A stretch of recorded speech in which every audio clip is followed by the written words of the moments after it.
You are listening to PastThink.com audiobook. Please like and subscribe, thank you. Chapter 59. Gong Sunxing captures a wizard, Chao Gai is wounded by an arrow. Gong Sunxing explained his strategy. He said, at the time when the Han dynasty was declining, General Zhuge Liang worked out his plans by means of stones. He formed a square and divided each side into two. Each of these 8 sections had 8 companies, so that there were altogether 64 companies. His headquarters was in the middle of the square. There were 4 heads or advance companies, and they could turn either to right or left, and lead the whole square. The result was that the whole square moved as one body, like a tiger, just according to the conditions faced. When an enemy was approaching, the 2 leading companies separated, and opened the square. When the enemy was inside the wings, he was in the coils of an encircling snake. I will adopt the same method, and when our 3 opponents are in our midst, they will find no means of escape. I will have a concealed pitfall ready, and we will slowly drive them towards it until they fall into it. There they can be easily arrested by men with hooked sticks. Song Jiang was pleased and approved of the suggested plan. He issued orders placing Gong Sunxing in charge of the forthcoming encounter, and dividing the bandits into 8 parts. The following day the brigands started on their march with much beating of drums and gongs, and when nearing Mount Mangdan they heard the sound of gongs. There were about 3,000 bandits under the command of the 3 leaders. The 2 wings were in charge of Xiang Cheng and Li Gun, with Fan Rui in the center. Fan Rui was without any skill as a general, and depended on his black arts for success. Upon seeing the opposing large army from Liangshan Marsh arrayed in the form of a square, he was quite pleased, and said to himself, Song Jiang, you have arranged your men exactly as I have wanted you to do, but you will soon be caught by my ruse. So he sent orders to the other 2 leaders on the wings that when a strong wind arose they must advance with 500 men rushing forward with their swords. Those leaders upon receiving this order put on their shields, and armed themselves with spears and throwing knives which could be hurled a long distance, and awaited the wind to be started by Fan Rui. The latter was seated on his black horse with a copper mace in his left hand, and with a sword in his right hand. He was muttering a spell, and then called out, quickly. Immediately a strong wind raged, hurling loose stones and sand about. The sky darkened, and the sunlight was obscured. Upon seeing this, Xiang Cheng and Li Gun gave orders, and their 500 men rushed forward. Upon seeing the enemy advancing, Song Jiang gave the signal, and the front part of the square opened out on both sides. The 500 men rushed into the square, and were fired upon from the remaining 3 sides with arrows. Most of them could not face this, and beat a hasty retreat. Only 50 men were left with the 2 leaders Xiang Cheng and Li Gun. They dashed first one way, and then another without a way out. Gong Sunxing standing on a high mound had controlled the wind, and wherever the 2 leaders went they found the fierce wind with them hindering their movements. The 2 leaders could not see their followers, and were nonplussed by the wind and darkness. At last their horses fell into the hidden trap, and there they were seized by men with hooked sticks, who took them to the camp at the base. Song Jiang now dashed forward on his horse, and was followed by all his men. Fan Rui, seeing the advancing body of men, realized that his plan had failed, and at once retreated up the mountain with the remainder of his men, about half of the original force. Seeing this, Song Jiang gave orders for the pursuit to stop, and returned to the camp at the base with all his men. Upon seeing the 2 prisoners he unloosened their bonds, and offered them wine, saying, I hope you 2 heroes will excuse me. This has happened only owing to our fighting in opposite forces. I hope that you will now join us at Liangshan Marsh, and help us to seek justice. I am sorry that I have not had the opportunity before of meeting you and making this offer. The 2 leaders kowtowed and replied, We have heard of your celebrated name for a long time, but we have not had the fortune of meeting you. We now know for certain that you are a very just person. Had we known before of your goodness we would not have been your opponents. Today we are your prisoners, and expected to die, and never expected to be treated in this way. If you do not kill us we shall certainly be under a great obligation to you. As we have left Fan Rui, he will now be helpless without us, and if you would allow us to return we would explain to him who you really are, and probably get him to also join your force. I agree to your proposal, said Song Jiang, and both of you may go. I will trust you, and will expect you both to come here tomorrow, and report the result of your journey. They both kowtowed again. We realize that you are really great.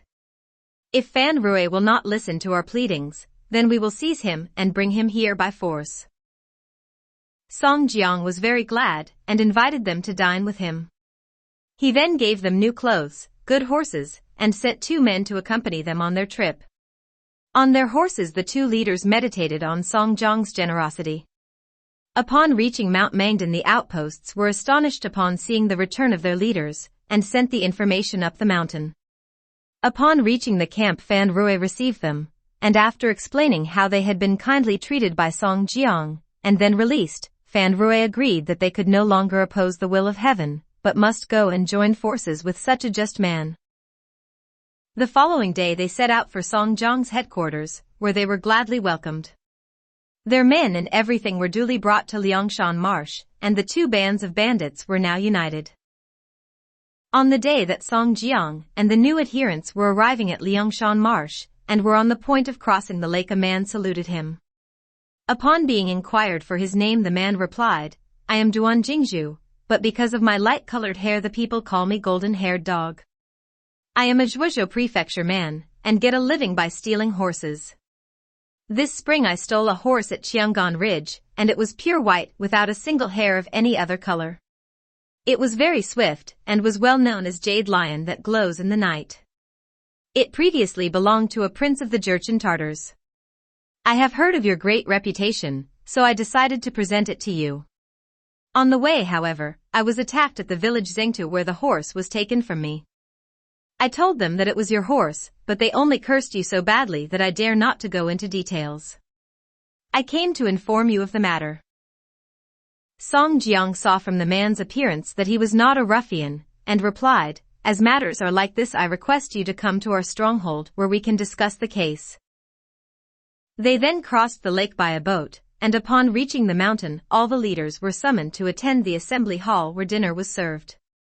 There Duan Jingzhu again recited how the horse had been stolen, and Song Jiang dispatched Dai Zong, the divine traveler, to the village Zengta to find out where the horse was. Within 5 days Dai Zong returned, and reported that in the village there were about 7,000 men with many horses, and about 50 carts. The headman named Zeng was a Tartar from the land of the Jurchens, and he had 5 sons. They had great influence there, and would not allow any opponent to exist. They declared they would crush Liangshan Marsh. The stolen horse was now in the possession of a drill instructor there named Sherwen Gong.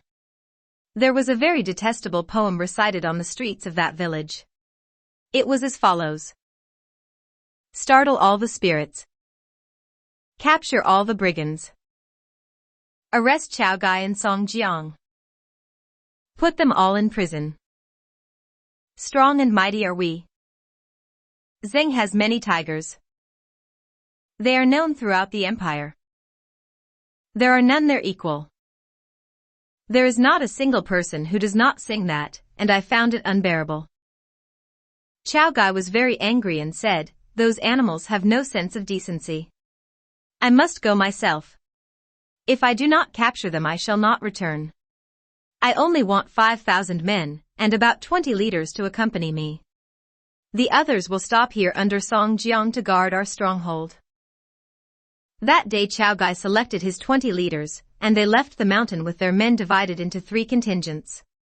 Song Jiang and the other leaders descended the mountain, and while they were drinking a parting cup there arose a strong wind which snapped Chao Gai's flagpole into 2 parts.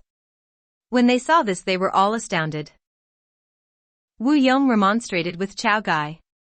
It is evident that the wind disapproves of our military preparations, and I therefore think that it would be better to delay our expedition for some time.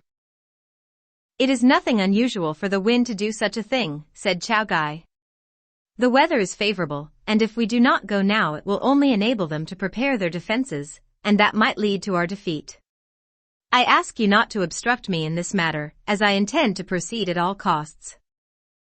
Wu Yong saw that it would be useless to urge delay, and Chao Gai ordered his troops to cross the lake. Song Jiang and his men returned to the mountain, but Dai Zong was dispatched to watch the proceedings and report results. Chao Gai and his men duly reached the vicinity of the village of Zengtu without any trouble, and encamped there. The following day he and the leaders mounted their horses and went to survey the land. They had stopped at a certain place, and while looking round they saw a large body of men emerge from a forest. In front of them rode a man who was Zeng Kuei, the fourth son of the head Tartar of the village. When he got near he shouted, "You brigands are from Liangshan Marsh, and are outlaws. For a long time I have the idea to capture you, and now heaven has given me that opportunity. You had better dismount at once, and become my prisoners." Chao Gai was highly provoked at this insolent speech, but before he could reply one of his leaders dashed past him on horseback. It was Lin Chong, the leopard's head. He engaged with Zeng Kuei for about 20 bouts, and then the latter realized that he had an opponent whom he could not overcome, so he withdrew to the forest. Lin Chong did not pursue him. Chao Gai ordered that his fellow leaders should return to camp, where they held a meeting to discuss matters. Lin Chong suggested that they should attack the village the following day, and then they would see how the enemy fought. This was agreed to, and the next morning their 5,000 men took up their position on an open ground in front of the entrance to the village. Soon they heard the guns in the village fired, and a large number of men emerged from the village, led by 7 men on horseback. These leaders wore armor. In the center was Shi Gong, the teacher, riding the stolen white horse, and armed with a halberd and bow and arrows. A drum was beaten 3 times, and at this signal the villagers opened their ranks to allow several prisoners' carts to pass through. These were fashioned with dragons' heads in front. Pointing to the carts, one of the 7 leaders, Zing Tu, shouted, "You rebels! Do you see these carts? We do not wish to kill you, but only take you alive as prisoners so that we can send you to the eastern capital. That is how we, the 5 tigers, wish to display our skill. You had better submit at once." Upon hearing this, Chao Gai was very angry and dashed forward. He was immediately followed by all his 20 leaders and the whole of their men. The 2 armies met, and a fierce struggle ensued. The villagers could not repulse the attack, and slowly fell back towards their village. Lin Chong and Huyen Zhua saw that the ground near the village was uneven, and suspecting a trap they ordered a general retreat. On both sides there had been many casualties. Upon reaching their camp, Chao Gai felt very sad, but his leaders said, "Brother, set your mind at ease, and do not grieve too much about our many losses today.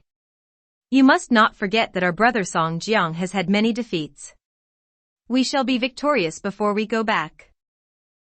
But Chao Gai still remained depressed.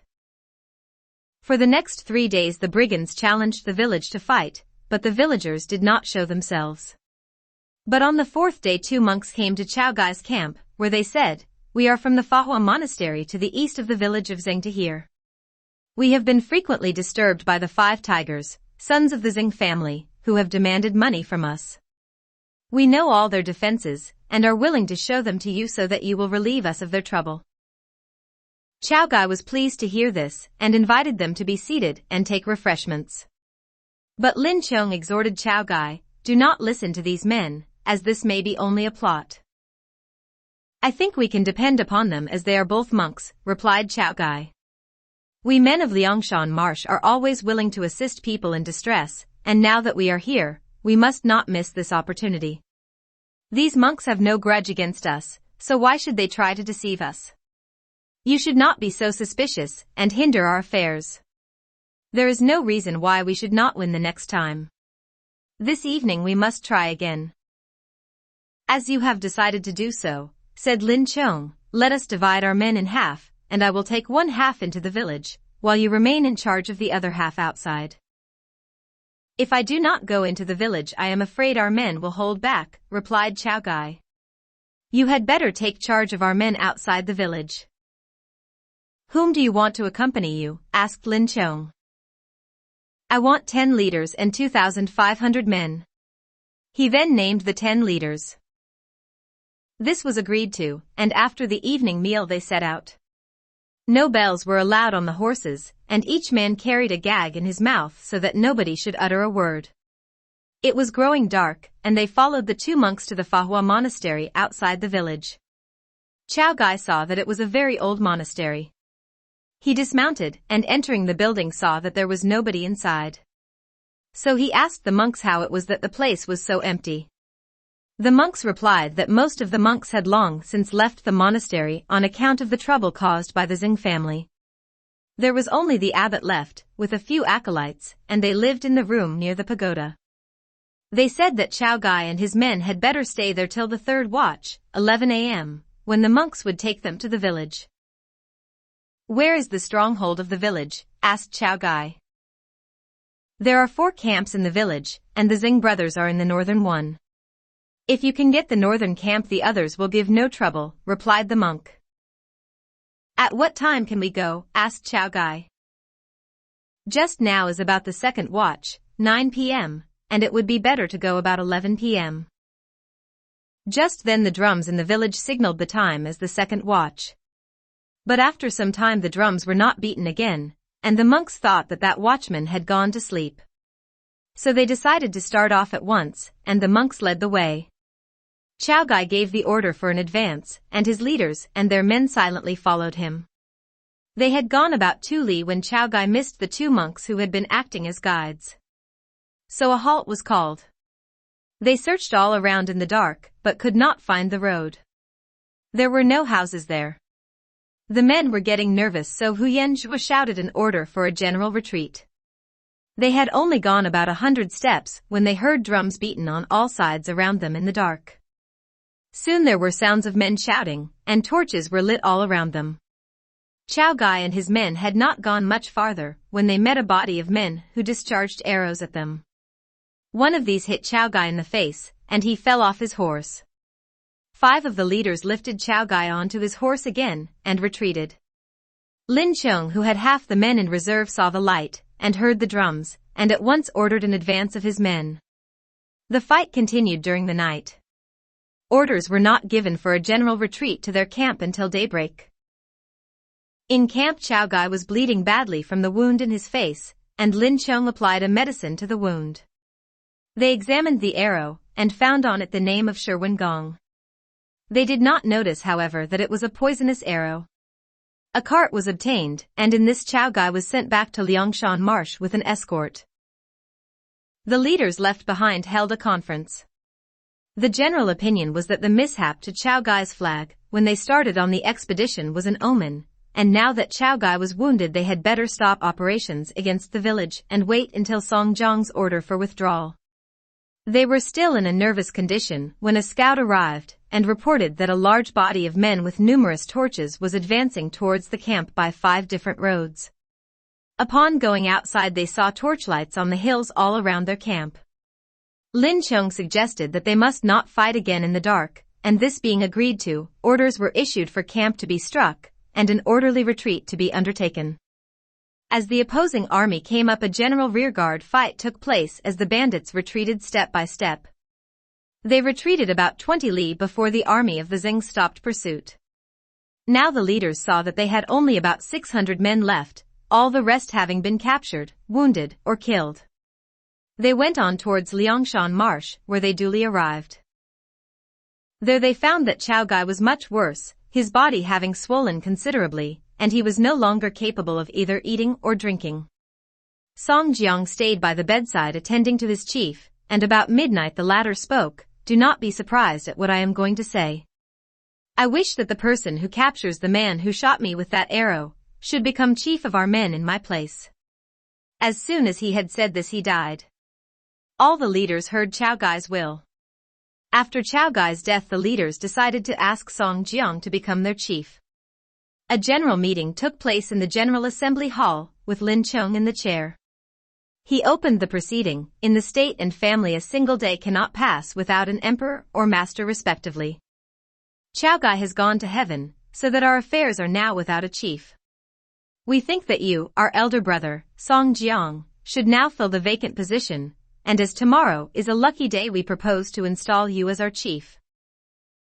Song Jiang replied, upon his deathbed our chief Chao Gai told me that he wished the post be given to the man who would capture Shi Gong.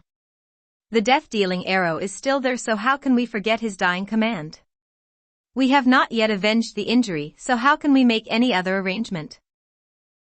Nobody has yet captured the enemy and carried out Chao Gai's command, said Wu Yong, but still we cannot remain any longer without a chief. There is nobody here equal to you, so we cannot appoint anyone else. We are all intimately known to you, and nobody would object to your order. We request you to occupy the post at least temporarily, and we can talk the matter over again at some future date. Your arguments are well reasoned, replied Song Jiang, and I will agree to your proposal. But should anyone, if you capture Shi Gong, that man must be our chief. Elder brother, interposed Li Kuei, you need not talk of being chief here, because you would be ideal as the emperor of the Song dynasty. Song Jiang was angry and said, if you talk of that nonsense again I shall have your tongue cut off. I did not ask you to be our chief, replied Li Kuei. I said you should be the emperor, and yet you want to cut off my tongue. This man does not understand how affairs should be conducted, said Wu Yong. We need not regard his sayings, but proceed with our business. Wu Yong and Lin Chung stepped forward and assisted Song Jiang to the chair placed in the central position, and there he took his seat. The leaders on both sides saluted their new chief, and then also took their seats. Song Jiang spoke, today I temporarily occupy this position, and beg for your support. We must be united, and work together as one body. We have all been appointed our work by heaven. Now our forces are very great, and I propose to divide same into 6 parts, so that we can live in 6 strongholds. I propose to rename this hall as the Loyalty and Justice Hall. On the 4 sides of it will be 4 big fortresses. Behind it will be 2 small fortresses. In front will be 3 strategic barriers with a fortress on the lake and 2 fortresses on the shores. He then divided the leaders into 6 parts and gave them their respective new positions. Everything worked smoothly under the new arrangements, and during the 100 days of mourning for Chao Gai all new buildings were completed. One day a traveling monk was passing near Liangshan Marsh, and the leaders asked him to stay at their stronghold and assist in the memorial prayers for Chao Gai. His name was De Yuan, and he came from the Longhua Monastery in the northern capital, Daming. One day Song Jiang asked him for the news of the northern capital, and in reply the monk said, Sir, have you not heard about the Jade Qilin at the northern capital? I am so forgetful of affairs, replied Song Jiang. It is true that in Daming Prefecture there is an official named Lu Junyi, who has a nickname, Jade Qilin. He has a very good reputation. His military skill is good, and in use of spear is unexcelled in the land. If we could get him to join us I should feel satisfied. Wu Yong laughed at this and said, Elder brother, how is it that you have not more confidence in your present staff? If however you want him here it is easy to get him to come. He is the leading literary scholar of the northern capital, replied Song Jiang. How can we induce him to come here? I often thought of bringing him here, said Wu Yong, but owing to other affairs I forgot about him. I will find a means of getting him to join us. Your reputation as a clever star rests upon a firm foundation, said Song Jiang. But how can you induce him to join us here? Wu Yong then explained his plans in detail. A hero leaves his comforts, meets dangers face to face,